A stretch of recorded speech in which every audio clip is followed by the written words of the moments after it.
O livro dos Salmos é uma coleção de 150 antigos poemas hebraicos, canções e orações que vêm de todos os períodos diferentes da história de Israel. Muitos desses poemas estão relacionados com o rei Davi, 73 na verdade, e ele era conhecido como um poeta e arpista. Mas há muitos autores diferentes por trás desses poemas. Há os poemas de Asaf ou dos filhos de Corá, e alguns são de outros líderes de adoração no templo. Até mesmo Salomão e Moisés têm seus próprios poemas, e quase um terço deles são anônimos. Muitos desses poemas vieram a ser usados pelos coros que cantavam no templo de Israel, mas o livro dos Salmos não é um livro de hinos. Em algum momento no período após o exílio de Israel na Babilônia, esses antigos poemas foram reunidos e intencionalmente organizados no livro dos Salmos antes de nós. E ele tem um conceito muito original e uma mensagem que você não vai notar a menos que leia do início ao fim. Para ver como o livro de Salmos é projetado, é muito mais útil começar do final. O livro conclui com 5 poemas de louvor ao Deus de Israel. E cada um começa e termina com a palavra aleluia, que é hebraico para uma ordem, para dizer a um grupo de pessoas para louvar a Yah, que é a abreviação do nome divino Yahvé. Esse é um ótimo arranjo de 5 partes e parece que alguém está nos dando uma conclusão para o livro. Por isso a pergunta: o livro tem algum outro sinal de conceito intencional? Se prestar atenção aos títulos dos poemas, você notará que em 5 lugares os tradutores da Bíblia colocaram os títulos livro 1, livro 2, livro 3, livros 4 e 5 em vários pontos. E isso divide o livro em 5 grandes seções. A razão para isso é que o poema final de cada uma dessas seções tem um final muito semelhante que parece uma adição editorial. Diz algo assim: que o Senhor, o Deus de Israel, seja abençoado para todo sempre. Amém e amém. Então, o livro tem uma conclusão. Ele tem uma organização interna em 5 partes principais. E então, o lugar natural para irmos a partir daqui é para o começo procurando uma introdução. E o que encontramos? Salmos 1 e 2, que estão fora do livro 1, porque a maioria dos poemas do livro 1 está ligada a Davi, exceto os Salmos 1 e 2, que são anônimos. Salmo 1 celebra como uma pessoa que medita na Torá é abençoada, lendo-a em oração dia e noite e depois a obedecendo. A palavra Torá significa simplesmente ensinar, e mais especificamente se refere aos 5 livros de Moisés que iniciam o Antigo Testamento. E aqui, na verdade, a palavra parece ser usada com os 2 significados em mente, o que explica porque ela tem 5 partes principais. O livro dos Salmos está sendo oferecido como uma nova Torá, que ensina ao povo de Deus a prática da oração ao longo da vida, enquanto se esforçam para obedecer aos mandamentos de Deus dados na primeira Torá. O Salmo 2 é uma reflexão poética sobre a promessa de Deus ao rei Davi, de 2 Samuel capítulo 7, que um dia um rei messiânico viria e estabeleceria o reino de Deus sobre o mundo, derrotaria o mal e a rebelião entre a nação. O Salmo 2 conclui dizendo que todos os que se refugiam no rei messiânico serão abençoados, precisamente a palavra usada para abrir o Salmo 1. E assim, juntos, esses 2 poemas nos dizem que o livro dos Salmos foi criado para ser o livro de orações do povo de Deus. Enquanto eles se esforçam para ser fiéis aos mandamentos da Torá, têm esperança e aguardam a chegada do futuro rei messiânico. Agora, com esses 2 temas introduzidos, podemos começar a ver como os livros menores também foram projetados em torno dessas 2 ideias. Assim, por exemplo, o livro 1 tem no centro uma coleção de poemas, Salmos 15 a 24, que começa e termina com uma chamada à fidelidade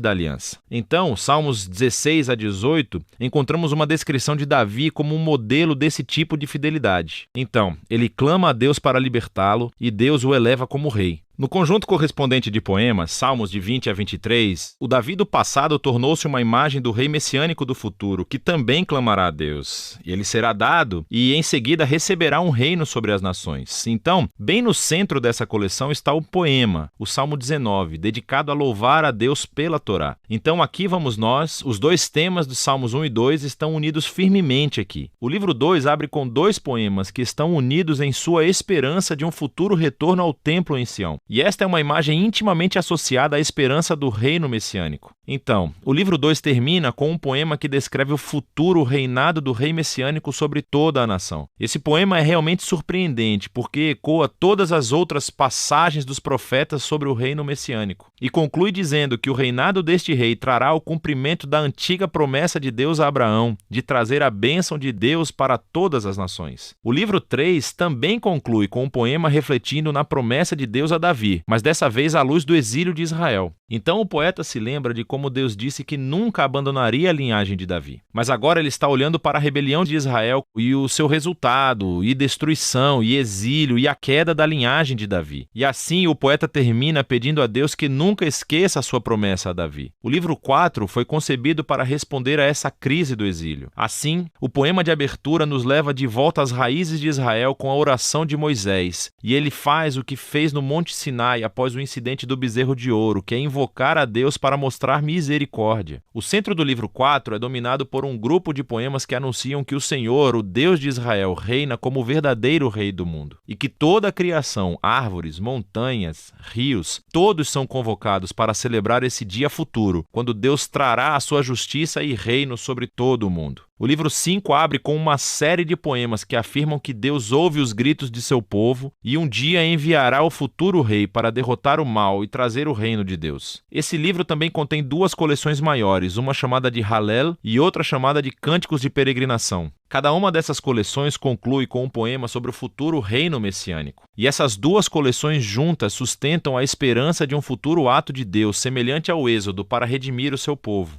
E então, entre eles está o Salmo 119, o poema mais longo do livro. É um poema de alfabeto, onde cada linha começa com uma nova letra do alfabeto hebraico e explora a maravilha e o dom da Torá como a palavra de Deus para o seu povo. Então, aqui vamos nós. Os temas dos Salmos 1 e 2, Torá e Messias, combinam todos juntos aqui no livro 5, o que nos leva de volta a essa conclusão de 5 poemas. No poema do centro, Salmo 148, toda a criação é convocada para louvar o Deus de Israel, porque, como está escrito, ele levantou um chifre para o seu povo. O chifre aqui é uma metáfora do chifre de um touro erguido em vitória, e essa imagem ecoa de volta a mesma imagem usada na canção de Ana para o capítulo 2 de 1 Samuel, mas também para o Salmo 132 anterior. O chifre é um símbolo para o futuro rei messiânico e a sua vitória sobre o mal é uma conclusão apropriada para esse livro incrível. Aqui está mais uma coisa que você provavelmente não notará se não ler esse livro em ordem. Há muitos tipos diferentes de poemas no livro dos Salmos, mas todos basicamente se enquadram em duas grandes categorias, poemas de lamentação ou poemas de louvor. Poemas de lamentação expressam dor, confusão e raiva sobre quão horrível o mundo é e quão horríveis são as coisas que estão acontecendo com o poeta. E assim, esses poemas chamam a atenção para o que há de errado no mundo e pedem a Deus para fazer algo sobre isso. Há muitos deles no livro, o que nos diz algo importante, que a lamentação é uma resposta apropriada ao mal que vemos em nosso mundo. Mas o que você notará é que os poemas de lamento predominam no início do livro, nos livros de 1 a 3. Mas preste atenção, pois você também verá poemas de louvor ocasionalmente. Os poemas de louvor são poemas de alegria e celebração, e chamam a atenção para o que é bom no mundo e recontam as histórias daquilo que Deus fez em nossas vidas e agradecem a Deus por isso. Nos livros 4 e 5, você notará que os poemas de louvor chegam a superar os poemas de lamentação. E tudo culmina nessa conclusão de aleluia em 5 partes. Então, essa mudança de lamentação para louvor é profunda e nos diz algo sobre a natureza da oração, à medida que esperamos pelo reino messiânico, como o livro nos ensina a fazer.